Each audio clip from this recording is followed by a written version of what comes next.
Hello there. So I just finished watching the incredibly long movie Mohabbatein, and I don't know. It's basically a strict principle. It starts with these kids, and honestly, one thing I did absolutely enjoy is the fact that the actors are playing their age. Like, one thing I've realized, it's Hollywood, it's every single media industry. They have those actors who have grown up through the years, and they just keep giving them these teenage roles or 20 something roles when these actors are now like in their 50s. Here, these are kid actors, young actors, and they're playing young people. Everyone's playing their age, and I liked seeing that. It was like a huge whiplash for me, because I was like, oh my gosh, all these actors, I've seen them just a little while ago playing this age, and here they are, this age, playing this age. It just felt, mind-boggling. It's like, oh, that's a thing. We can get new actors to play these roles. I've always had an issue with that. Like, I've seen that many times where they'll get actors to play roles which they just do not look the part because they're so old. And this one was basically, it was a breath of fresh air, honestly, for that alone. For that alone, it made it worth it, because you're all seeing these actors, like I've seen them in movies now, they're much older, but it's nice to see them early, younger, playing a younger role. I mean, they're not being dolled up in all makeup to make them look older. No, they're playing their age. So that was definitely a plus for this film. And that's the thing. It's like most industries have gotten away from that because nobody gives good stories anymore. So anytime they get a new young actor, they're given trash scripts. However, these old actors who get these trash scripts also have name recognition. So no matter what, the movie's going to be successful, even though it absolutely is a terrible movie. There are a ton of films that have bombed, but they did good at the box office just because of the actor that's with it. But in all, this is basically a principal who's cruel to everyone, basically has everyone follow the rules. And I've noticed a lot, the more people bark about respect, the more people bark about honor, the more people say stuff like that, it has nothing to do with really respect and honor. It has to do with their mindset and what they personally believe is right and wrong, and you have to follow them or they're wrong. And this movie does a good job referencing that as a part of the story beat, because it's a tale that's told through these kids who are basically kind of the focal point, but yet not, because it's primarily about the principal and then the teacher, the kind-hearted, loving teacher who everybody likes. These stories have been done a lot, so you know the story I'm talking about. And then there's just a few kids that just happen to like the fun teacher.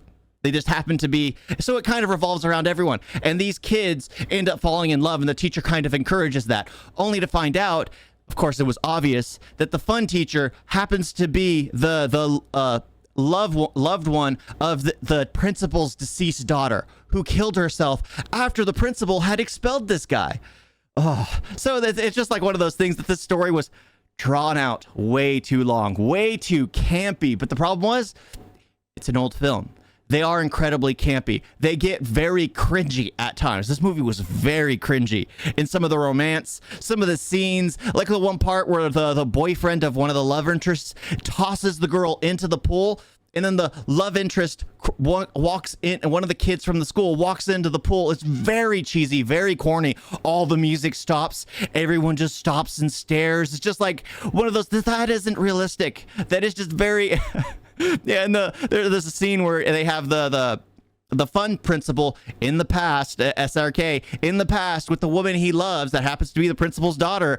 And there's like this one scene where he opens his arms for the girl to run and hug him. And then you see all these military buses in the background all cheering. And it was just like, oh, cheesy.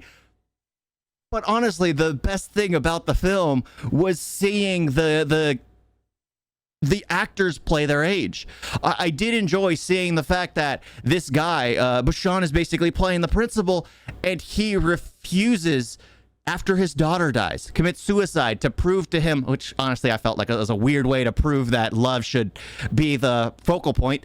Run away. Find the man you love. There were many other opportunities, other options than to commit suicide, but she takes her own life, and I found that strange. I felt that was a little, they were trying to tell a story, sure, and then the loved one comes and returns, takes a teaching spot to try and soften the heart of this stern principal.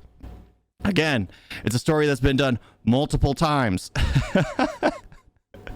But in the end, I found it weird. Is that how it gets handed off at the very end? But Sean basically gives the leadership of the school to SRK. Is that how it works? Can you just say, oh, I'm not going to do this position anymore? This person who just started 6 months ago will take over. It was very cheesy, and I'm like, that doesn't seem right. I don't think he chooses that. I'm pretty sure there's a board of directors that would be above him that kind of dictates a lot of that stuff. It is a school system. So it was just like, okay. I mean, this is an old movie. They're probably just doing things because people didn't understand how the educational system worked. But in the end, I think I enjoyed this movie. Way too many songs, way too long. They could really cut out a bunch. I gotta say, the best love story in this movie was between Kaki and Pitu. The fact that he was a little slow, he always wear overalls, and he just looked, he played the slow role, like he was a bit slow, and just immediately fell in love with someone. That was the best love story throughout the entire film. That one right there. Everyone else had ups and downs.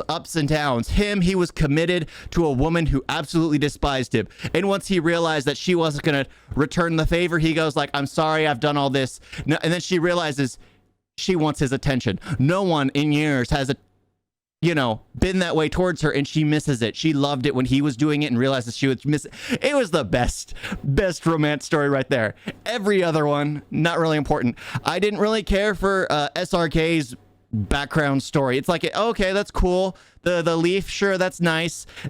There was just so much campiness and cheesiness to it. It was the one that was over the top funny with Kiki and Pichu, whatever her name was. Yeah, that one was still the best because it was really over the top. It was a guy who was slow, didn't really understand, and just fell in love. It was very simplistic, and it was the most wholesome out of the rest. The others are like, oh, my childhood friend is in love with another man, so I'll just be there for her, and then eventually he wins her over. Another story is the guy sees a woman wearing a wedding dress, which I even noticed she was wearing that, but he wasn't paying attention to that. She was there at a train station. He falls in love, chooses to be your friend.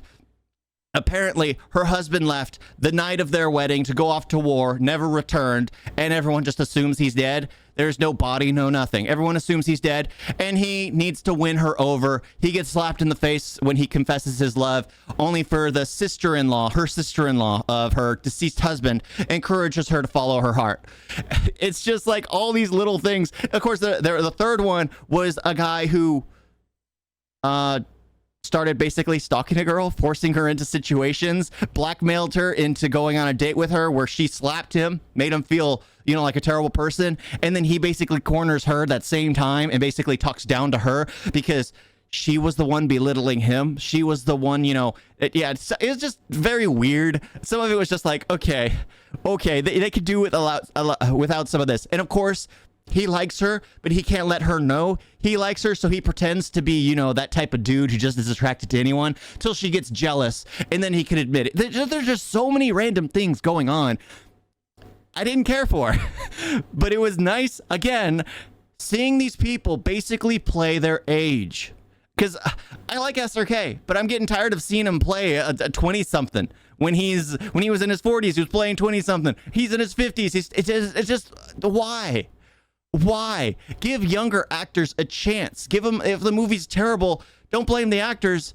Don't blame the young actors. Blame the script, because the script is probably off. Blame the directors. Good directors can make any terrible actor actually decent. But yeah, the redeeming factor of this movie was the young casting. The fact that everyone was their age. That's the only thing that made it so intriguing, because it's just like, oh, and of course the Kiki story. His love story was the best. I absolutely enjoyed him every time he was on scene. He was probably only in a movie for 10 minutes. Max. And it was the best scenes. The best scenes out of every single one. Yes, it was very emotional. They had some heartwarming bits in there. I wasn't in the mood for that, so what I enjoyed was the funny scenes with Kiki. Other than that, the heartwarming stuff and everything, it's very strong, very solid, very, very gut-wrenching. The deadbeat principal, the very in love, heartfelt SRK, the teenage college students who are just learning love for the first time, realizing what it is, learning what they have to sacrifice in order to get it reciprocated to them. There's a lot of good messaging in this film. It's just way too long. But in the end, I did enjoy watching it, mainly for Kiki. Thank you all for watching. Talk to you next time. Toodles.